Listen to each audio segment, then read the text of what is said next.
যারা মায়ের সাধনা করে তাদের মধ্যে কিন্তু মা লক্ষ্মী হাতে বিরাজ করে। তা থেকে বহু মানুষ তারা উন্নতির পথ পেয়ে যায়। এটা সাধনার জগতে যদি আসি, ছাড়া যারা এই সাধনার মাঝে এসেছিলেন দেখবেন তাদের শিষ্য এবং বহু কেউ তাদের হাত ধরে এগিয়ে যেত। কারণ মায়ের সাধনা তারা যারা করে গেছে, তারা মা লক্ষ্মী যেন তাদের হাতে বিরাজ করে, আর তারা সেই হাত দিয়ে একে অপরকে যেন দান দিয়ে দেয়। হয়তো তার জীবনে কি রইল না রইল, কিন্তু মা তাকে একে অপরকে যেন দানের মাঝেই দিয়ে দেয়। কারণ মা লক্ষ্মী তার হাতে বিরাজ করে, আর মা তাকে দিয়ে অধিক প্রাণীকে দান দিয়ে দেয়।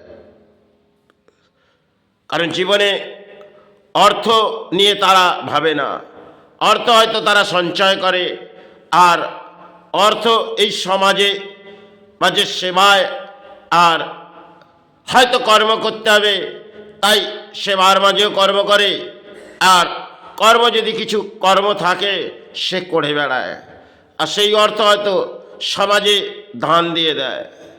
চাই সেবার মাঝে দান দেয়, চাই যে কোনো দেখবেন যারা মায়ের সাধনা করছে তারা সেবার মাঝ দিয়ে অধিক অর্থ হয়তো এসে যায়, আবার এই অর্থ মায়ের শ্রীচরণে বিলীন করে দেয়।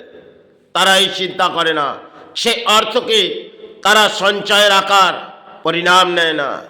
তারা জানে সে ভূমির মাঝে এসেছি প্রাণী হিসেবে, হয়তো সেবার মাঝে এসেছি, তাই সেবা চালিয়ে যাব।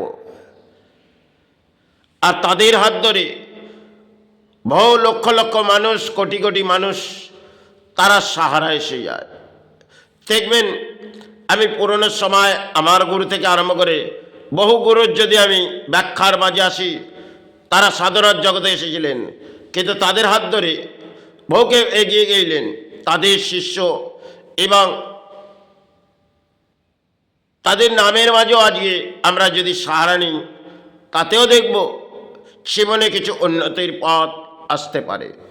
কিন্তু সাধনা তারাই করেছে, ছাড়া মায়ের আর গুরু সাধনা আর এই মাতৃ সাধনা করে ছাড়া এই সমাজকে কিছু দিয়ে গেছে। এই সমাজকে হয়তো আজ সমাজের পরিস্থিতি ভেঙে পড়েছে, কারণ ব্রাহ্মণ সমাজ তাদের পরিস্থিতি আজ হারিয়ে গেছে। একটা সময় এই ব্রাহ্মণকে তাদেরকে শ্রদ্ধার মাঝে আসা হতো, সেটা তো সেই সময় ক্ষেত্রে। আজকে এই ব্রাহ্মণ দিয়ে এই সমাজে কিছু জাগবে না, আর সমাজ থেকে কিছু পাওয়া যাবে না। কেন? এরা সর্বসময় যেখানেই সেবা বসে সেখানেই অর্থ লালসা আসে।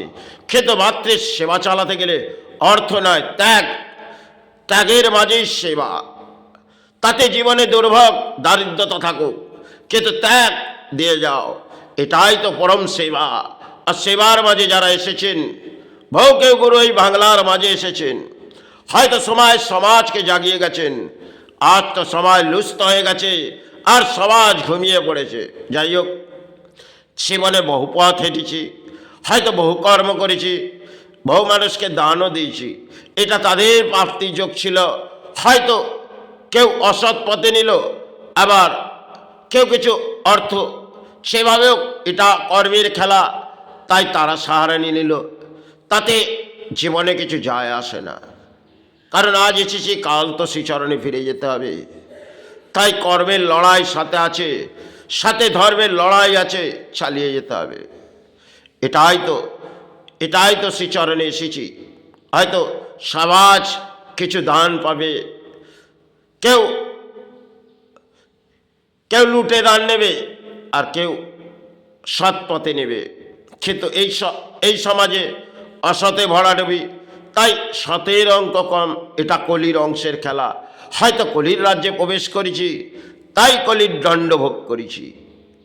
কারণ এই সমাজে দেখবেন, আপনি যখন ধর্ম করে নামের মাঝে আসবেন, হয়তো অধিক বিশ্বাস করে আপনি সমাজে যাবেন, আর এই সমাজ আপনাকে লুটে। এটা হয়তো কর্মের খেলা। কারণ যখন কর্মস্থান ছাওয়া যায়, তখন কিন্তু সেবা ত্যাগ দিয়ে যাওয়া উচিত। কিন্তু যারা ধর্ম করে তারা সেবার মাঝে আসে আর মা মা করে হয়তো সেবার মাঝে চিৎকার করে, আর এই সমাজকে কিছু দান দিয়ে দেয়। আর এই সমাজের বড় বড় পূজারি আছে, ছাড়া কেউ তিলক লাগিয়ে করে যাচ্ছে আর কেউ টুপি লাগিয়ে, এটা যেন ধর্মের মাঝে তারা লুটে নিয়ে যাচ্ছে। খেত সারা ধর্মের আশ্রয় নেয় কাদের জীবনে হয়তো দুর্ভোগ থাকে, আর সেটি দুর্ভোগ না এলেও তাহলে জীবনের বুঝবেনটা কি? কারণ একটা অর্থনীতির সন্তান তারা তো এই বুঝতে পারবে না যাদেরকে কেউ এগিয়ে দিয়ে যাবে, তারা বাপ তার পিতা অর্থ দিয়ে গেছে, তাহলে সন্তান এইসব সম্বন্ধে কিছুই বুঝবেন না, কারণ তারা অর্থ ছাড়া আর কিছু চেনে না। আজকে বর্তমান সময় দেখবেন সে কোনো মানব জাতিকেই দেখবেন যার ঘরেতে অর্থের ভাড়ার আছে, তারা অর্থ নিয়ে যেন চিৎকার করে যাচ্ছে। হয়তো সাথে ধর্ম ডাকছে বটে, কিন্তু সে ধর্ম ডাকার তাদের যোগ্যতা নেই। আজকে মধ্যবিত্ত সেই জায়গায় নেমে পড়েছে, কারণ ধর্মের আশ্রয় নাও। তিনি মাতৃ, এই জগৎ মাতৃ, তার সাহারার মাঝে এসো। তিনি গুরু, তার সাহারার মাঝে এসো। এই ভূমির মাঝে এসেছ প্রাণী, আজ এসেছ, কাল চলে যেতে হবে। অর্থ সাথে যাবে না, কর্ম করে যাও। সফল হও চাই বিফল, এই লড়াই চলো, এটাই তো কর্ম। তাই যাই হোক, সাথে কর্ম এটা আছে, হয়তো সাথে ধর্ম আছে, নীরব হয়ে করে যাচ্ছে। প্রাণে যারা ব্যাধি আছে, নীরব হয়ে কাটে। এসেছি মাতৃচরণে, ফিরে চলে যাব গুরুচরণে, পাতৃচরণে। সাহারা করো মাত্রে।